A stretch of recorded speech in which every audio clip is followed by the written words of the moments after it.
Hi, guys. For more than 3 decades, the international system operated under assumptions that many believed would define the modern era. The collapse of the Soviet Union in 1991 marked the end of the Cold War, leaving the United States as the world's dominant military, economic, and diplomatic power. Globalization accelerated and international trade expanded at unprecedented rates. Nations that had once viewed one another through the lens of ideological rivalry increasingly became an economic partner. Supply chains stretched across the continents. Technology connected billions of people. Many political leaders argued that growing economic independence would reduce the likelihood of major wars between the powerful states. Yet today, those assumptions are being challenged in ways few ever anticipated. As we move through 2026, the world appears increasingly defined not by a single dominant power, but by multiple influential states pursuing competing visions of global order. The United States remains the world's largest military power and one of its largest economies, but China has emerged as a major economic and technological competitor. Russia continues to assert itself militarily despite the economic pressures and sanctions. India is expanding its global influence through economic growth, diplomacy, and strategic partnerships. The regional powers, including Turkey, Saudi Arabia, Brazil, Indonesia, and others, are pursuing more independent foreign policies and often seeking to balance relationships rather than align exclusively with just one bloc. The international system is becoming more complex and very much less predictable, and increasingly multipolar. Unlike the original Cold War, today's competition is not defined primarily by one ideological divide. Instead, the nations compete across multiple arenas simultaneously: economic influence, technological leadership, artificial intelligence, semiconductors, manufacturing, engineering security, rare earth minerals, cyber capabilities, satellite networks, and quantum computing. Supply chain resilience has all become strategic priorities. Governments increasingly view the economic policy as an extension of our national security. The decisions once driven largely by market efficiency are now shaped by concerns about the resilience, strategic dependence, and geopolitical competition. Trade has become one of the most visible arenas of this rivalry. Tariffs and export controls, investment restrictions, and industrial subsidies have become common tools of stagecraft. The governments are investing heavily in domestic manufacturing, particularly in industries considering strategically important, including semiconductors, advanced batteries, aerospace, pharmaceuticals, and defense production. The goal is not necessarily to end the international trade, but to reduce the vulnerabilities that could become liabilities during any future crises. The artificial intelligence also represents another front in this emerging competition. The nations are investing billions of dollars into AI research, autonomous systems, cybersecurity intelligence analysis, and military applications. The supporters argue that AI will increase productivity and improve scientific discovery and strengthen our national security.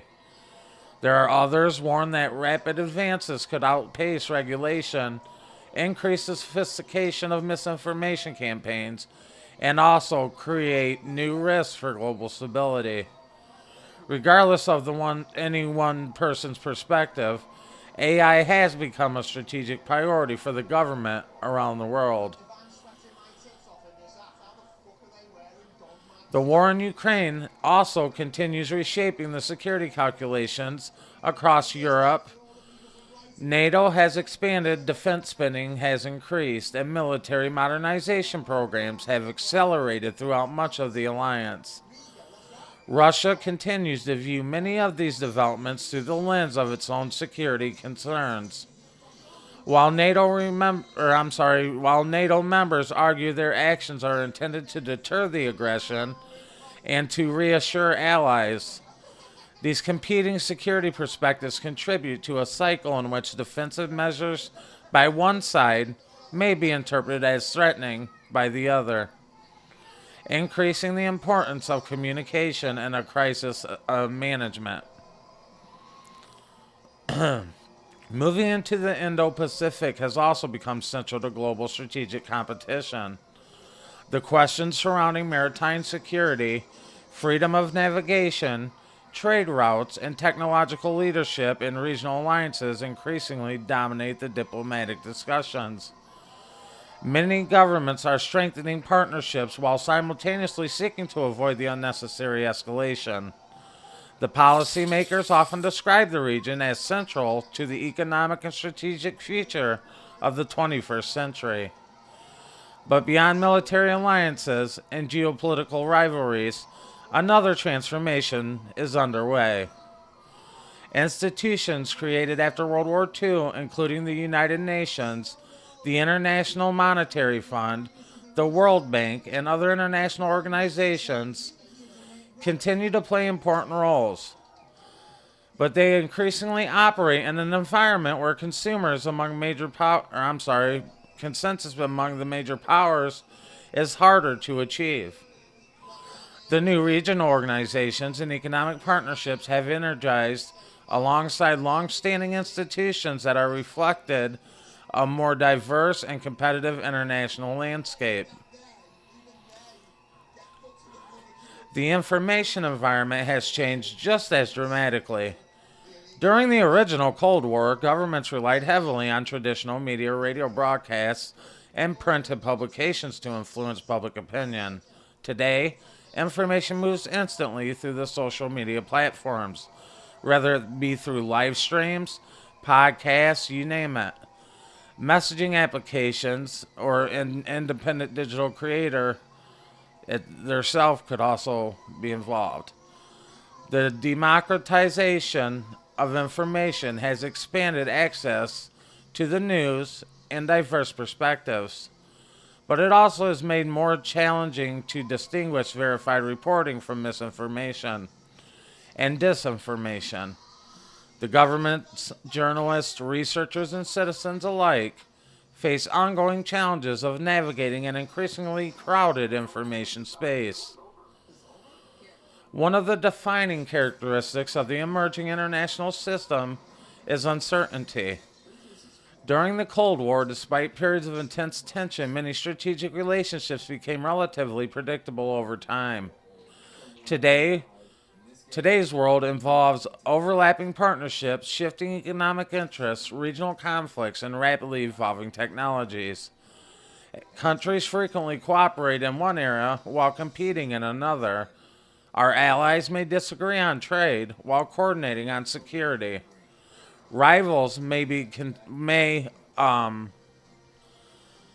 continue significantly with commercial relationships even as geopolitical tensions rise. And these overlapping dynamics will make the international affairs far more difficult to categorize than the bipolar competition, of this century and the 21st century more directly. But perhaps the most important question is whether history is repeating itself or whether we are witnessing the birth of something entirely new. Some analysts they argue that the similarities to the Cold War, the military buildups, the strategic competition, technological rivalry, and ideological differences are becoming increasingly apparent. And it's apparent because others contend that today's world is fundamentally different because of globalization and economic interdependence, multinational corporations and digital connectivity, and the presence of multiple influential powers rather than two dominant blocs. But both perspectives recognize that the international system is undergoing a profound change. History reminds us that periods of geopolitical transitions often bring both opportunity as well as risk. They can produce innovation, new alliances, diplomatic breakthroughs, and economic transformation. They can also generate uncertainty and competition and miscalculation. Whether the coming decades are ultimately defined by confrontation or cooperation will depend upon countless decisions made by government institutions, businesses, and citizens around the world. So perhaps the defining question of our era is not whether the Cold War has returned exactly as it once existed. Instead, it is whether the world is entering an entirely new period of strategic competition, one shaped not only by military power but by economics, technology, information, and diplomacy, and the choices nations make in response to the unprecedented global challenges. I want to thank you once again for tuning in to another episode of the Unfiltered Political Lens. If you've enjoyed this deep dive, please make sure to like, share, and subscribe. We appreciate your support and look forward to seeing you in the next episode. And as we continue exploring the biggest political and geopolitical stories shaping our world, peace.